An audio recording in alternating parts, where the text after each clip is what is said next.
Well, hello everybody, Newbornkilik here, welcoming you back to another stupid urban story. Now, today, admittedly, we have a less stupid story and a more actually kind of creepy story. The reasoning behind this is I actually have personal experience with the kind of spookiness that the story is going to be talking about. So the creepypasta that we are taking a look at today is called The Glitch. And of course, the glitch that they are referring to in the story is a glitch called the tilted cartridge glitch with Majora's Mask, whereas your inventory will be filled with ocarinas, and the game seems to exhibit some very strange behaviors. So first off, we're going to go over the creepypasta, The Glitch, then I'm going to recount my experience with this super spooky glitch, and I will assure you that there will be some things that will line up together, and some things that are actually quite different. Whenever you do this glitch,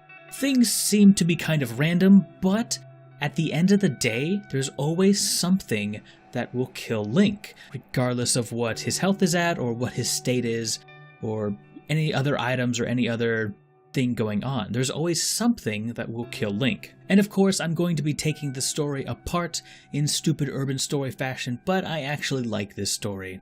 Albeit it is a little bit plain, but still, let's get right into The Glitch.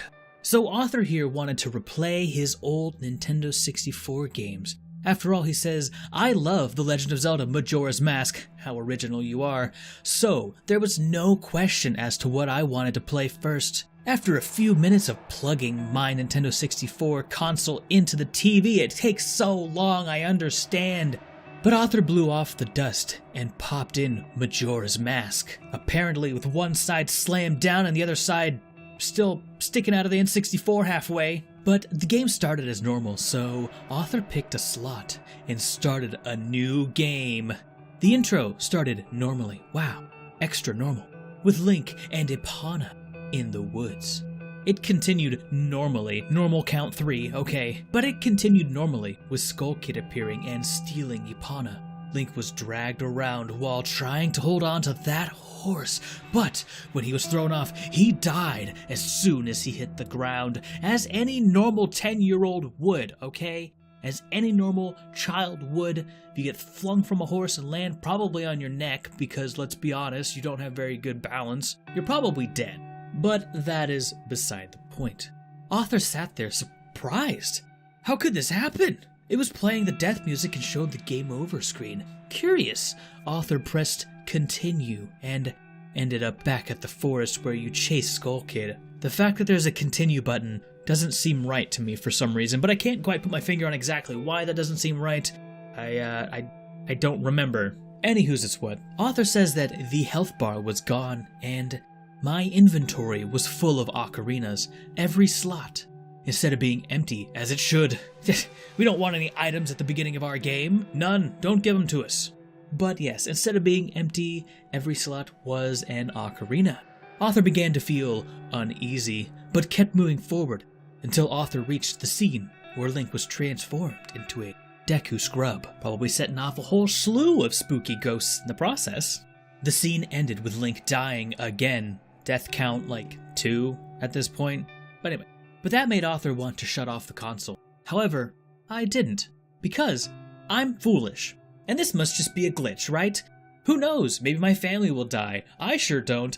But author did not turn off the cartridge, however, and continued playing. Nothing of interest happened while on the way to Clocktown.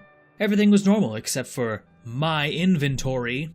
You know, with all those blue potato ocarinas in there, always rattle around in your pocket, probably playing a lot of tunes in the wind. But I reached the scene where Link enters Clocktown and meets the happy mask salesman.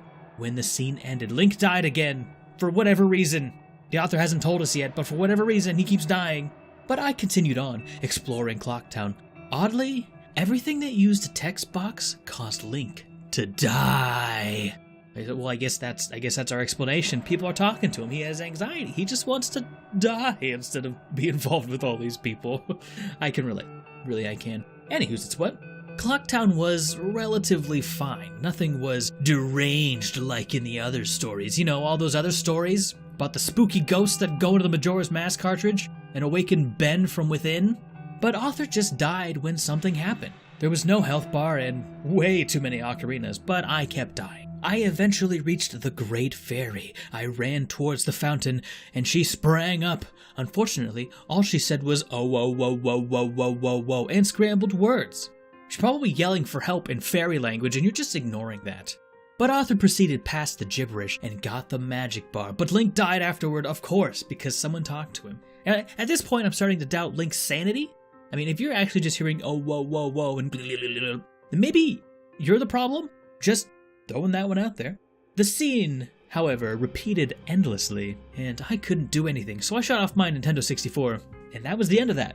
Ironically enough, that's also where my adventure through my super spooky tilted cartridge of Majora's Mask ended. But Arthur says, as of today, I still have the cartridge and my Nintendo 64. Both work great. I think what happened was some sort of cartridge glitch that happens when the cartridge gets old. This happened only once and a few years ago at that. So I should definitely keep it around the house. Probably should put it as close to my other Nintendo 64 games as possible so those spooky ghosts can get out and infect the other cartridges. But yes, Arthur has no pictures or video to support the claim. Oh well, back to playing Majora's Mask. And that's the end of the story. Is it a spooky story? Not really. Is it eerie? Maybe.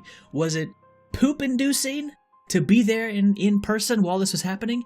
Absolutely. So now, let's go over the similarities and differences between this story and my story, which, if you are unfamiliar, at the very beginning of my Majora's Mask playthrough, I actually shared with you my version of this story. I will leave a link to that down in the description below if you'd like to check that out, but if you don't want to, I totally understand. However, I would like to come clean with you and say that there were some embellishments made to that story.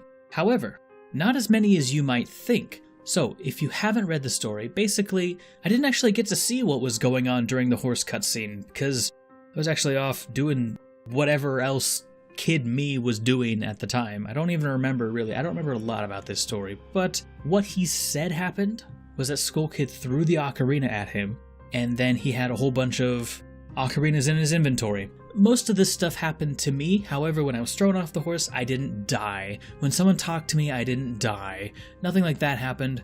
And in the story, I had made note that there were a lot of monsters in Clock Town, however, there weren't. There were no monsters. The problem with my game, whenever this happened, was naturally I was transformed into a Deku Scrub. Now, the Deku Scrub will die in water.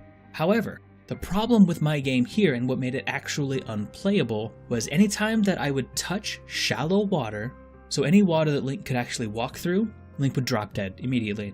That's 100% true. He could still bounce on the water as the Deku Scrub, but if he touched shallow water at all, dead immediately. Anyway, we managed to make it all the way up to the Great Fairy Fountain, the very first one, by getting the fairy at nighttime. That way we didn't have to go through the laundry pool. And in the end, we found the game to be completely impassable because what does the Great Fairy love to do? Put ankle-high water all around her. So we would die as soon as we touched that. No magic bar, no continuing through the game.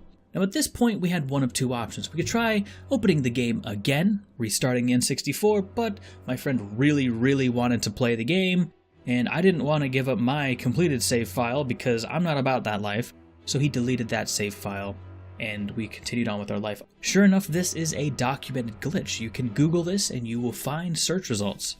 Some of them are on emulator, however, there is at least one video that I'm thinking of that is on the console itself, and I would definitely recommend checking that one out. However, these two incidents that I'm making note of right now that I saw before I watched this video do not make note of anything that happens after when you get into Clock Town or anything like that. Upon looking into this, it appears as if there are many different outcomes to this. So my outcome may be completely different to your outcome, and I would actually like to try to recreate this glitch at some point. If that's something you're interested in, let me know. Anyway, back to the story because we have to have a verdict. It was super spooky, but not really, actually. Not really spooky, but an interesting story and one that tugs at my nostalgia strings because this glitch actually happened to me. If this glitch happened to you, let me know in the comments down below. Share your experiences, because this is a very strange glitch, but it is a documented one. And even better, if you have any proof, let me know, because I'm super interested in hearing about that. Anyway, thank you so much for watching all the way to the end. I really hope that you enjoyed the video, and if you enjoyed it, hey, leave me a like, leave me a comment, leave me a subscribe, leave me a spoopy story to read for the next one. That one would actually be pretty nice too. Just a name will do fine. I'm always looking for more of those real, crisp, clean, spoopy stories. But anyway, I'm Newbornkilik, and I will see you in the next one. I'm out.